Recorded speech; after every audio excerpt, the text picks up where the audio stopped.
Bom, eu estava falando da questão da sexualidade, da complexidade e da importância da questão sexual, que precisa ser tratada com seriedade, em lugar de ser contada em momentos ocasionais, de um modo furtivo, de um modo incômodo, né?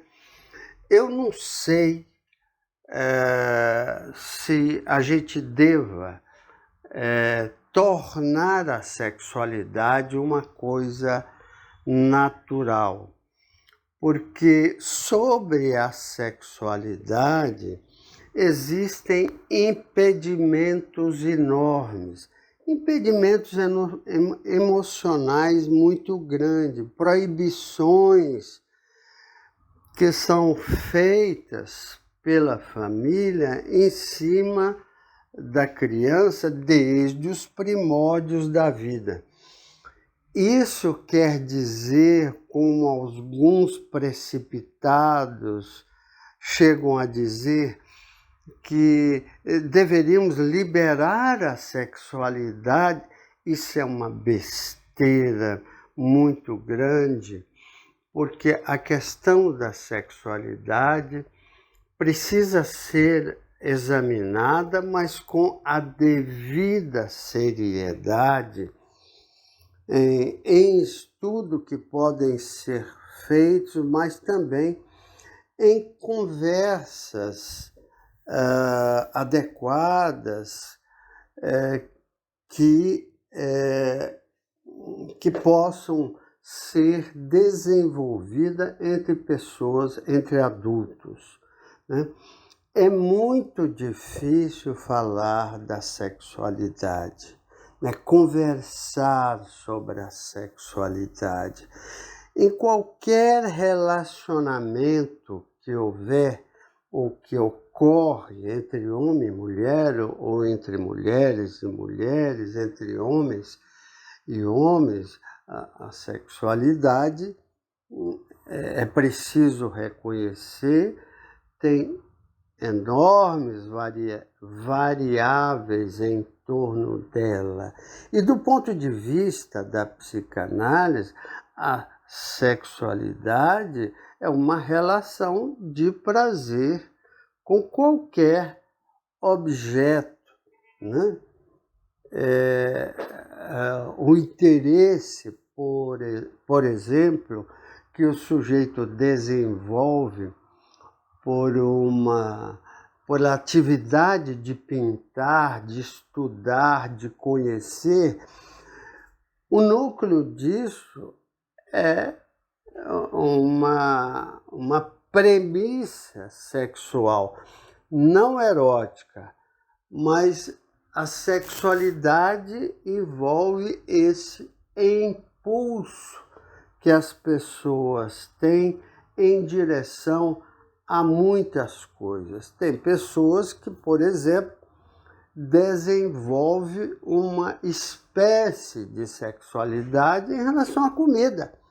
Vivem para comer apenas e terminam se tornando deformados em função dessa prática sexual. Mas, se a gente quiser restringir a sexualidade a práticas eróticas, a atividades ligadas à genitalidade, tudo bem. No entanto, são manifestações absolutamente diferentes. Para falar da sexualidade mais propriamente dita, né, nós temos que nos voltar que o seu nascimento, como eu disse, está nos primórdios da vida da pessoa, né? Como eu disse, o sexo começa no ato de mamar, no prazer indefinido e enorme que a criança tem no exercício do mamar. Claro que a criança, no ato de mamar, está retirando benefício pelo alimento que ingere. Sim, é um ato de nutrição, sim, mas é um ato sexual também, é um ato de enorme prazer e satisfação. Eu conheço pessoas que chegam a se lembrar vagamente, mas com relativa precisão, desses momentos da vida dele em que ele mamava no seio da mãe. Claro que a maioria das pessoas, a esmagadora maioria das pessoas, não se lembra disso. Isso está no plano do esquecimento. Como está no plano do esquecimento uma série de coisas que acontecem na nossa vida durante o período infantil. E, no entanto, são essas coisas esquecidas, das quais a gente não se lembra, que formam a nossa personalidade, que formam o nosso aparelho psíquico. E essa é uma das complicações da nossa vida, na medida em que é o esquecido que nos forma.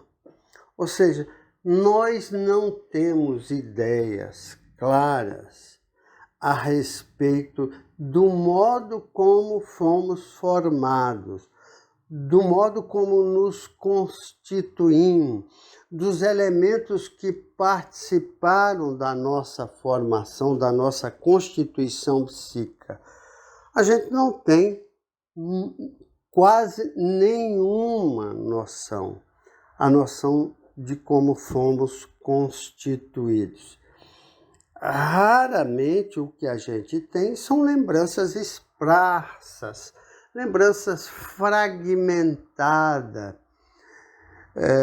que a gente tem, sem dar a elas nenhum peso daquilo que nos marcou, a não ser em situações específicas, em dificuldades particulares, situações, por exemplo, que são relativamente frequentes, de abuso sexual, seja contra meninos, seja contra meninas, muitas vezes terminam marcando, muitas vezes não, terminam nos marcando de forma definitiva. São coisas das quais a gente não esquece.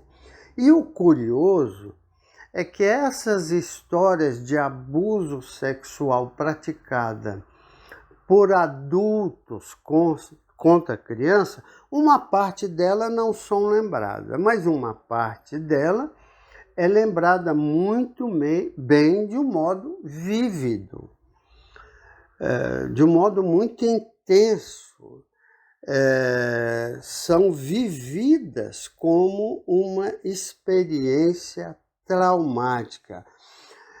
E o curioso é que a criança, sobretudo a mulher que sofre o abuso sexual, não tem nenhuma responsabilidade, ou se tiver, é uma responsabilidade mínima, né, sobre esse acontecimento onde ela foi abusada. E, no entanto, ela se sente comumente pelo resto da vida marcada por isso, inclusive desenvolvendo um medo enorme diante da proximidade do homem.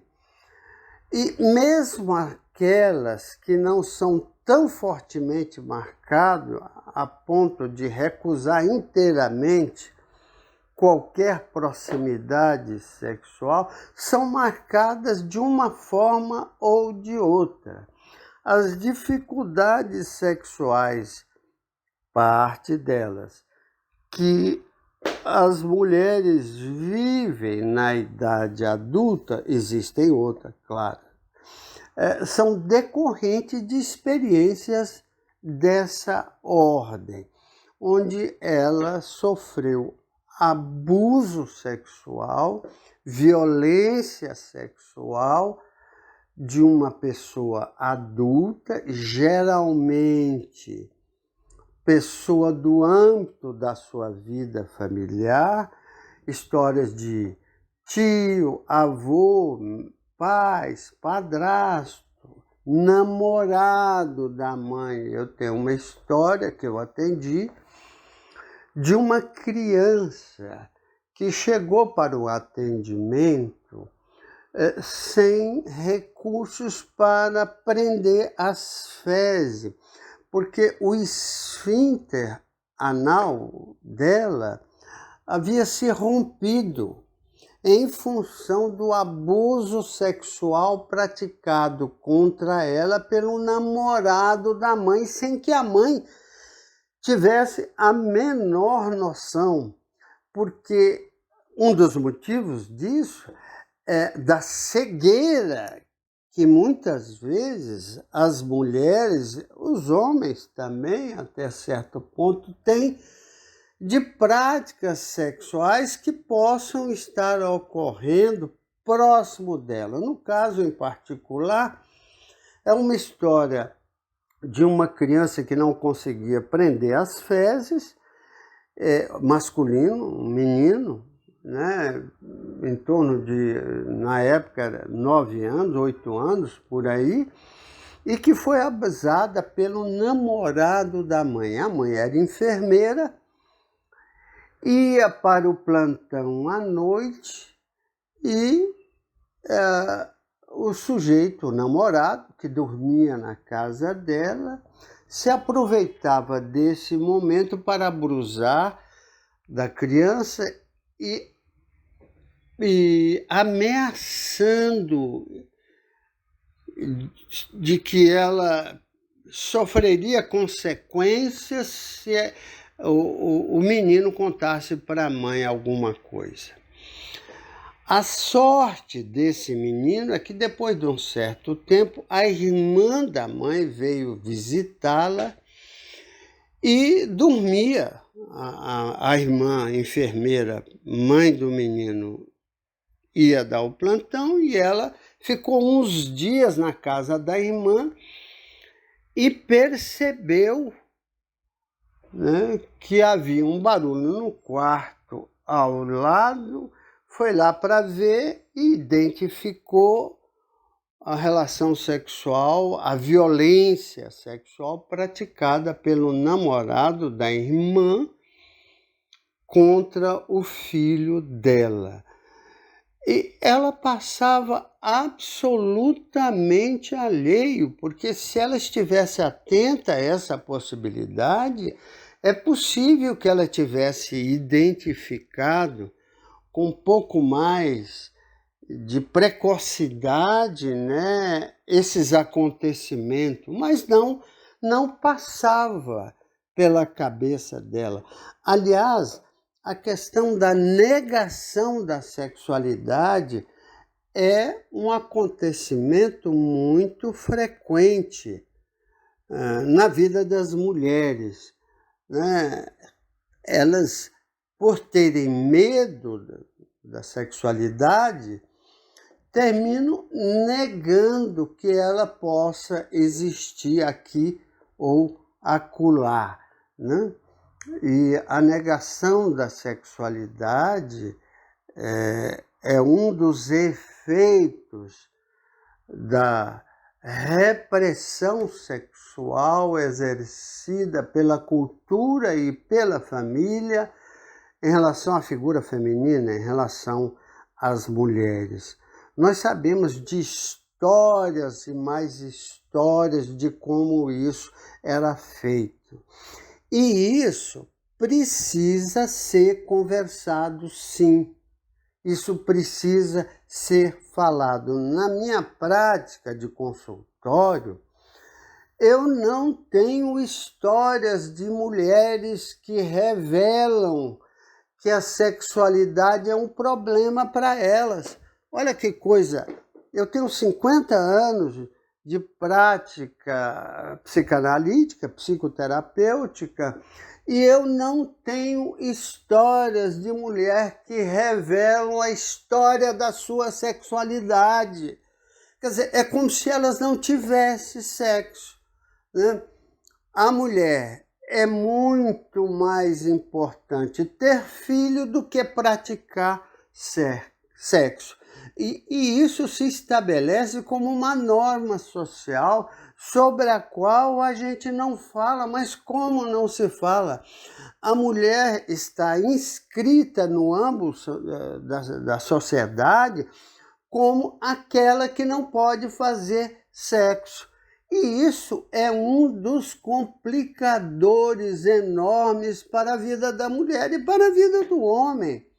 A mulher, quando entra no casamento, antes a coisa era muito mais severa, hoje menos, mas, por exemplo, eu tenho histórias de família de uma mulher, uma tia minha, que para fazer sexo, e ela tinha que fazer sexo com o marido, era uma obrigação de toda mulher. Então o que ela fazia? Ela não podia deixar que o marido tocasse no corpo dela. Agora, imagina essa situação. Então o que ela fazia era um buraco no lugar da vagina para que o marido pudesse penetrar o pênis, mas não podia tocar nela. E outra coisa, era designado a ela, pelos valores culturais, que ela não podia ter prazer. Então, conheço histórias diversas de mulheres em que os maridos agiam de modo violento, grosseiro ou indelicado, quando percebiu que na hora da relação sexual a mulher demonstrava ter um certo prazer, porque para todos os efeitos a mulher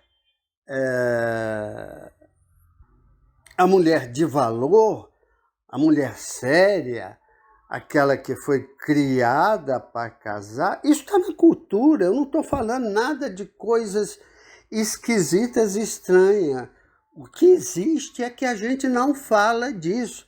Mas a mulher foi feita, era criada, sobretudo, isso eu sou testemunha, sobretudo, de muitos anos atrás. Hoje a coisa o quadro começa a se modificar e as questões da relação entre homem e mulher estão se modificando com as inevitáveis complicações resultantes disso, mas sobre as quais não se fala. O acesso à vagina, por exemplo, hoje é muito mais fácil do que há 50 anos atrás.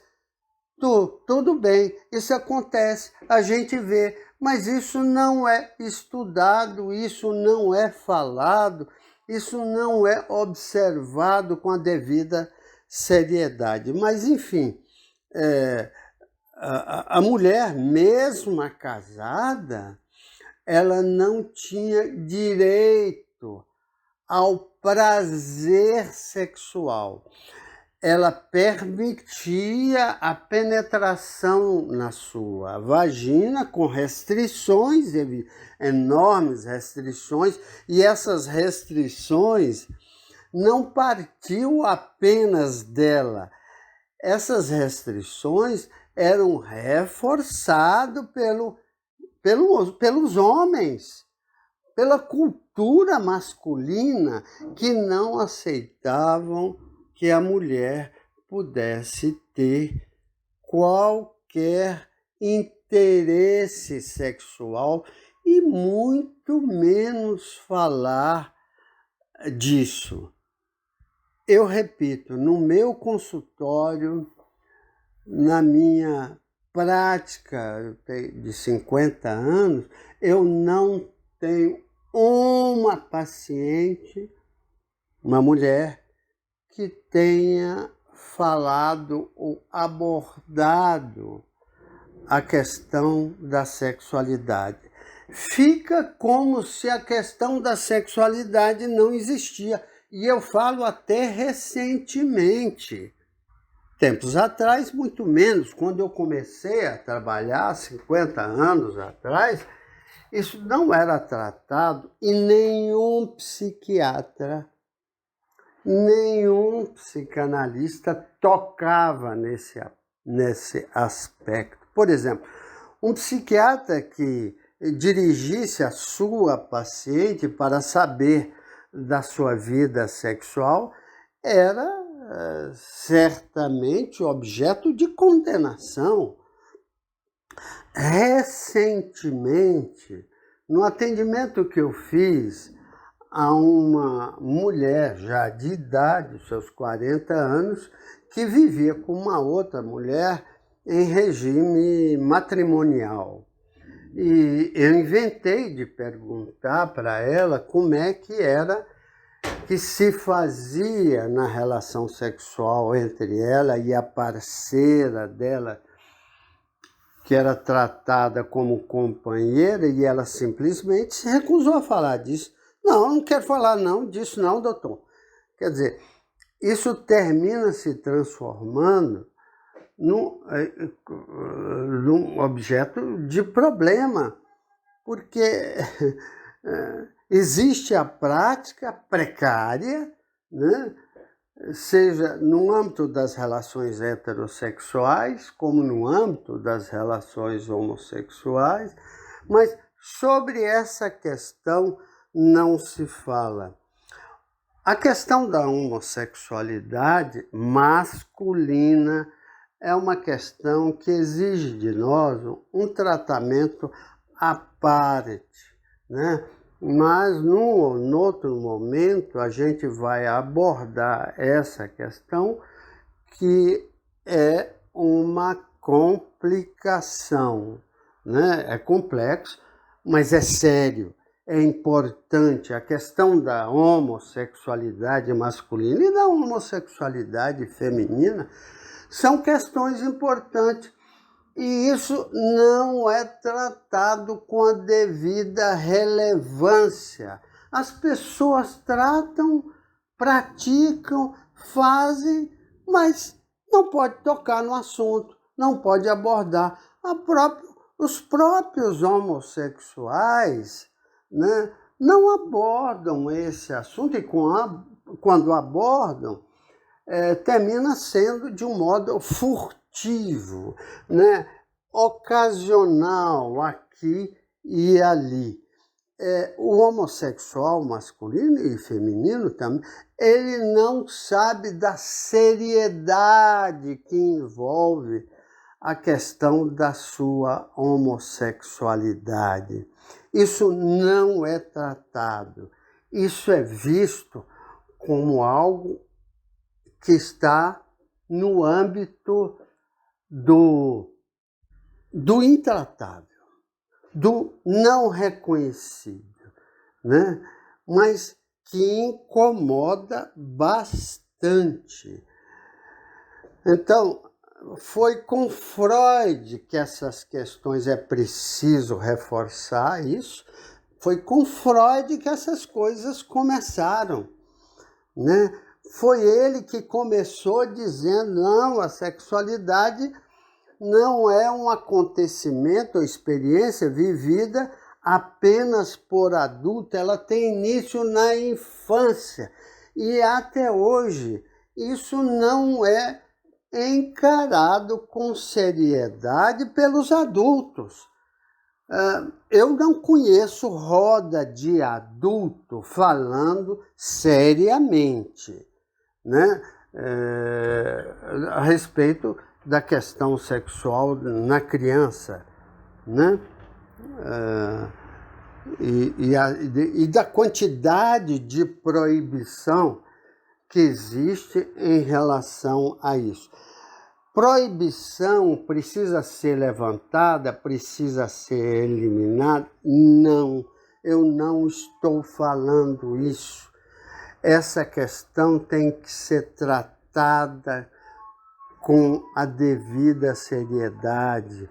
E o levantamento simples das proibições em relação à sexualidade, que são proibições que se exerceram sobre a minha pessoa, sobre a sua pessoa, sobre todos nós, pequenos, grandes, né? Por exemplo, proibições sexuais que se exerceram sobre a infância do presidente Bolsonaro, se exerceram sobre o presidente da França, sobre Frank Sinatra, todas essas pessoas, independente da importância social que elas têm, elas tiveram problemas com a sexualidade. Alguns resolveram isso de um modo inesperado e surpreendente, de um modo favorável, e outros não conseguiram resolver. No entanto, mesmo resolvida, entre parênteses, resolvida, né, a questão da sexualidade, ela permanece, mesmo nesses casos, ela permanece como uma questão complicada na vida das pessoas. E as pessoas terminam sem falar disso e tratam a questão da sexualidade como uma coisa proibida, impedida de ser falada. Proibida a palavra, né?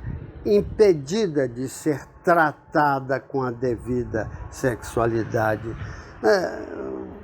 Nós sabemos de histórias, por exemplo, a história da Marilyn Monroe. Eu pego essas figuras porque são figuras do meu tempo. A questão da Marilyn Monroe foi um resultado de complicações, de dificuldades no âmbito da sua sexualidade. Ela morreu de problemas sexuais? Sim, pode-se dizer assim, mas não foi só de problemas sexuais. Mesmo porque os problemas sexuais não se limitam a práticas sexuais, envolve toda a vida da pessoa, toda a sua emocionalidade, todo o seu tempo de vida. Bom, ficamos por aqui e a gente vamos conversar sobre esse assunto, que é um tema que me parece esquecido da humanidade. A humanidade parece que não sabe ainda tratar dessas questões. Muito obrigado. Meu nome é Amaury Oliveira Tavares e meu currículo é a clínica de 50 anos no âmbito da psicanálise e da psiquiatria. Muito obrigado a todas e até a próxima. Desculpa, mas só uma coisinha a mais. Eu vejo lives, publicações, vídeos, documentários que falam de um mundo de assuntos a respeito da vida das pessoas e não tocam na questão como se não existisse. Ou alguém acha que o fulano que trata da melhor maneira de viver a vida está fazendo o quê? Está fugindo da questão relacionada à sexualidade, mas fugindo também porque ele não sabe que isso tem uma importância crucial na vida de todos nós.